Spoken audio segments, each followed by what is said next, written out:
ప్రియ సహోదరులందరికీ కూడా యేసయ్య ప్రార్థన సహవాసము తరపున శుభమైన వందనాలు మీ అందరికీ కూడా. మరి ఈ సమయంలో దేవుని యొక్క వాక్యాన్ని మనం ధ్యానం చేద్దాం. పరిశుద్ధ లేఖన వాక్యము నుండి కొన్ని విషయాలు మనం ధ్యానం చేద్దాం. గత వారము మనం అబ్రహాము విశ్వాసము నుండి కార్యాలు జరిగిన విషయాన్ని మనం చూసాం. ఈ వారము మరి దేవుని పట్ల భయము భక్తి అనగా అదే విశ్వాసం ఉంటే ఆ విశ్వాసములోనే మనకి కొన్ని శ్రమలు, కష్టములు, బాధలు ఎదురవుతూ ఉంటాయి. ఇవన్నీ ఎదుర్కోవాలని అంటే దేవుని యొక్క సహాయము చాలా అవసరం. ఇక్కడ చూడండి, పరిశుద్ధ లేఖన వాక్యముల నుండి ఒక వాక్య భాగాన్ని మనము ప్రార్థన చేసుకుంటాం. ఈ వాక్య భాగాన్ని జాగ్రత్తగా ఆలగిస్తే మనతోనే దేవుడు మాట్లాడుతున్నాడు, లేకపోతే నేనే దేవుడికి చెప్పాను అన్నట్టుగా ఉంటుంది. కదా, నేను దేవుడికి చెప్పుకున్నాను అన్నట్టుంటది, మనతోనే దేవుడు మాట్లాడుతున్నాడు అన్నట్టుగా ఉంటుంది. దావీదు కీర్తన 8వ అధ్యాయము 6వ వాక్యాన్ని చదువుదాం. చూడండి, దావీదు కీర్తన 8వ అధ్యాయము 6వ వాక్యాన్ని చదువుదాం. అందరూ దయచేసి ఈ వాక్య భాగాన్ని తీసుకుంటాం. నా శ్రమలలో నేను యెహోవాకు మొరపెట్టితిని, నా దేవునికి నేను ప్రార్థన చేసితిని. ఆయన ఆలయములో ఆలకించి నా ప్రార్థన అంగీకరించాను.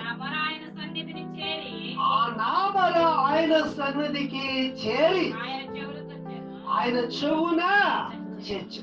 దేవుడికి స్తోత్రం. అలాగే ఇంకో వాక్య భాగాన్ని కూడా మనం చూద్దాం.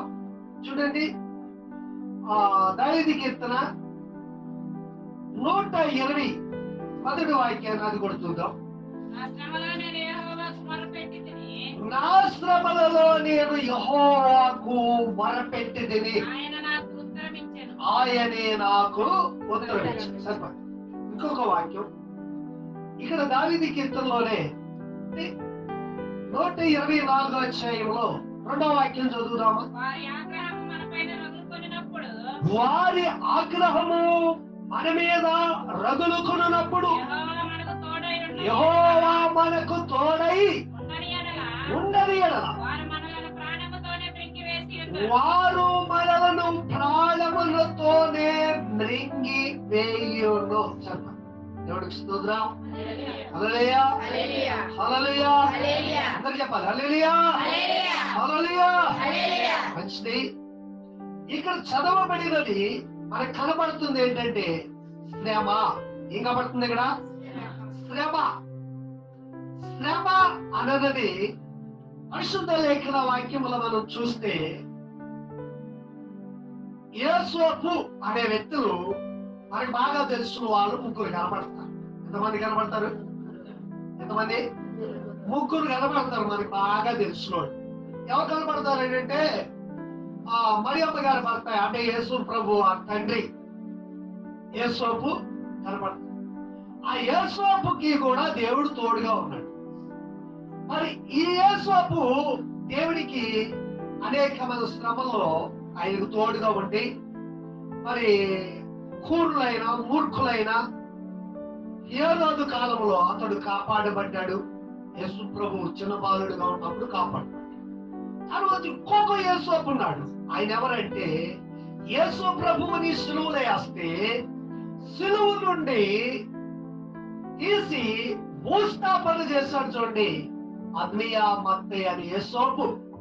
ఆ యేసేపు అయితే ఇంకొక యేసేపు ఎవరనంటే చూడండి, అబ్రహామేమో ఇస్సాకును కన్నాడు, ఇస్సాకేమో ఎవరు కన్నాడు? యాకోబు ఏసావులు కన్నాడు. యాకోబేమో 12 మంది కుమారులు కన్నాడు. ఎంతమంది? 12 మంది కుమారులు. ఈ 12 మంది కుమారులలో 11వ వాడు యేసోపు. ఎవరైనా 11వ వాడు. ఈ 11వ వాడు చాలా అందము కలిగినవాడు, చాలా ఇష్టమైనట్టు వాడు. అయితే నేను ఒక వాక్యము చదివించి ఈ మాటలకు నేను కొన్ని వివరణను మీకు చెప్తాను.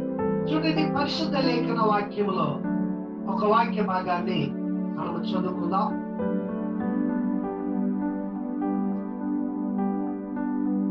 ఆదికాండం 37వ అధ్యాయాన్ని మొదటి మాట చదువుదాం.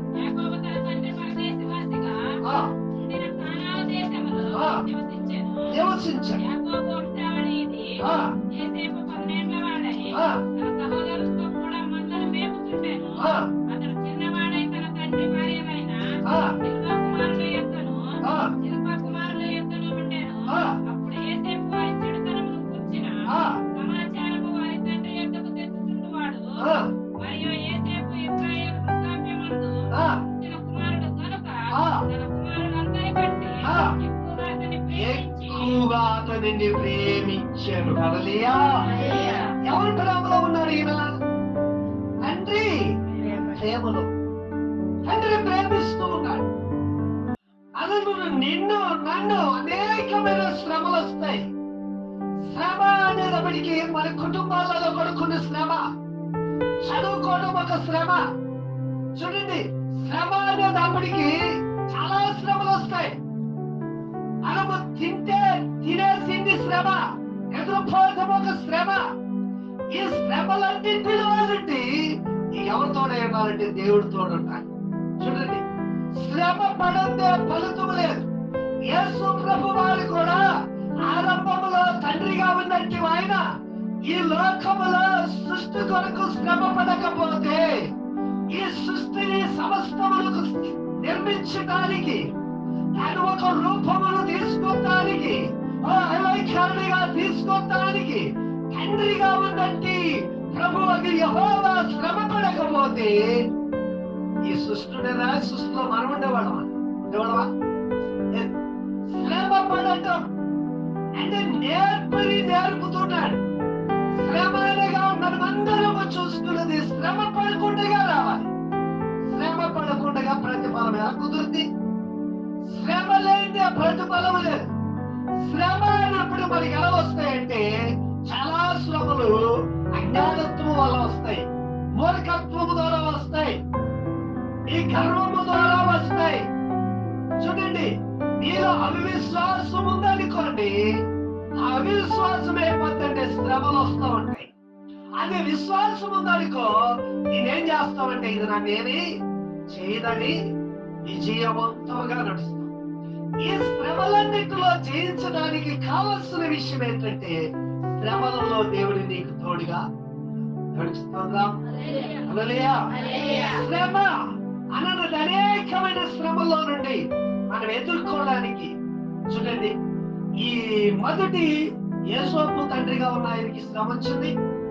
తర్వాత ఆత్మీయ అత్తయ్య యేసోపుకి శ్రమ వచ్చింది. ఎలాంటి శ్రమ వచ్చిందనంటే వీరు మంచి కార్య సాధనమును పూనుకున్నారు కాబట్టి.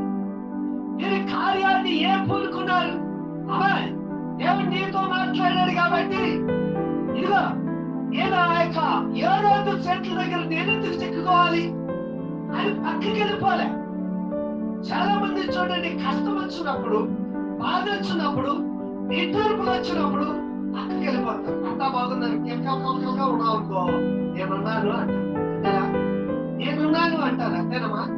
శ్రమల్లో వచ్చినప్పుడు నాన్నవారు దూరంగా ఉంటారు. నీకు ఎప్పుడైనా సరే నువ్వు బాగా ఒక స్థితిగతిలో ఉన్నావు అనుకో, ఒక స్థితిగతి ఉన్నప్పుడే అందరూ చూస్తారు. కొంతమంది వారవలేరు. అలాగే యేసోపు విషయంలో కూడా యేసోపుకి కలిగిన శ్రమ ఏంటయ్యా? శ్రమ ఏం కలిగింది అని అంటే చాలా శ్రమలు కలిగింది. ఏంటి చెప్పనా? పుట్టగానే తల్లి దూరమైంది. చూడండి, పుట్టగానే ఏమైంది? దూరం. తల్లి దూరం అయిపోయింది. చూడండి, వారు సుసన్నలైనట్టు వారు తన అన్నలే అతని మీద చూశారు, అసూయ చూపించారు. ఎందుకని చూపించాలంటే తండ్రి చేత ప్రేమింపబడుతున్నాడు కాబట్టి. ఎవరి చేత ప్రేమింపబడుతున్నాడు? తండ్రి చేత ప్రేమింపబడుతూ ఉన్నాడు. ప్రియులారా, యేసు ఎలాగైతే తండ్రి చేత ప్రేమింపబడుతున్నాడో అలాగే మనము కూడా పరలోకమందున్న యేసు ప్రభు చేత ప్రేమింపబడుతున్నప్పుడు అసూయ కలిగింది నీ మీద. ఏం కలిగింది? కలిగింది నీ మీద. తెలియదు నీకు. బాగానే మాట్లాడుతుంది, బాగానే పలుకుంటారు, కానీ ఏం చేస్తారు తెలుసా? ఘోరమైన యుచ్చులు నాటుతారు. ఎలాంటి కోపం అతని మీదకు వచ్చిందంటే అతను చేసిందేంటి? ఉన్నది ఉన్నట్టుగా మాట్లాడి, సుడిని ఉన్నట్టుగా మాట్లాడితే నచ్చదు. ఈ రోజున హై నువ్వు పాపము చేశావు అంటే కోపం వచ్చింది. వచ్చింది హే నువ్వు సరిగా ప్రవర్తన బాగోలేదంటే కోపం వచ్చింది. వచ్చిందా? నువ్వు నన్ను చూచావు అంటే కోపం వచ్చింది కదా. నువ్వు నడిచే పద్ధతి నాకు నచ్చలేదంటే కోపం వచ్చింది. నువ్వు సరిగా చదవట్లేదంటే కోపం వచ్చింది. నీకు మార్కులు ఎందుకు రాలేదంటే కోపం వచ్చింది. ఏంటి శుభ్రం లేదని ఒక భర్త వచ్చింది భార్యను అడిగితే కోపం వచ్చింది. నీకు బాధ్యత లేదా అని భార్య ప్రశ్న వేస్తే భర్త మీద ఆయనకి కోపం వచ్చింది. ఈ కోపము వలన ప్రేషణము ఉన్నది ఉన్నట్టంటే కోపమే. ఆయన మీద అసూయ వచ్చింది. నువ్వు అతిక్రమములు తుడిచివేసుకో, జాగ్రత్త, పరిశుద్ధముగా నడు, నువ్వు కష్టపడు, శ్రమపడు. శ్రమ నీకు మంచిదే రాను అనుకో, కోపం వచ్చింది. చూసిన కష్టపడమంటున్నాడు. శ్రమ పడకపోతే మార్కులు వస్తాయా? చదివేశాం బాగానే ఉంది, చదివేశాం బాగానే. చదివిన తర్వాత ఏమొస్తుంది? నీకు శ్రమ కలిగిన పరీక్ష వస్తుందా? రాయాలా వద్దా? రాయాలా? ఎందుకంటే నీకేమైంది? మార్కులు. అలాగే మన జీవితం వైపు ఒకసారి యాకోబు వారిలో 11వ వాడిని మన మధ్యలో తెచ్చుకుని చాలా కదా. ఆయనకు వచ్చిన శ్రమ ఏంటి? ఫస్ట్ చెప్పండి, మన జీవితం ఎలా ఉంటుంది? ఆయనకు వచ్చిన ఫస్ట్ శ్రమ ఏంటి? పుట్టగానే తల్లి శ్రమే కదా. ఏంటి?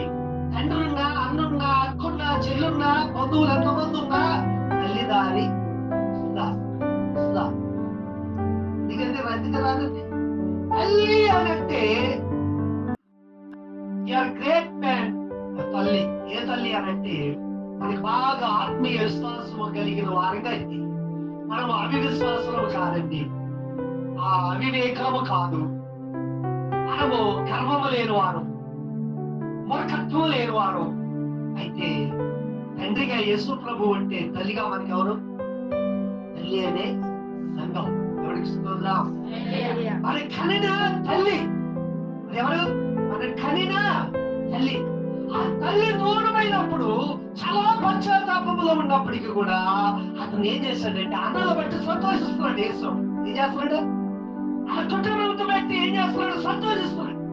ఆ సంతోషిస్తూ వారు చేయు ప్రతి చెడు కార్యాన్ని ఎక్కడ తీసుకొస్తున్నాడు? తండ్రి దగ్గర తీసుకొస్తున్నాడు. తండ్రి దగ్గరికి తీసుకొస్తున్నాడు. ఇక చెడి విన్నారా? తండ్రి అయినా ఆ తండ్రి సరిగా ప్రవర్తించట్లే.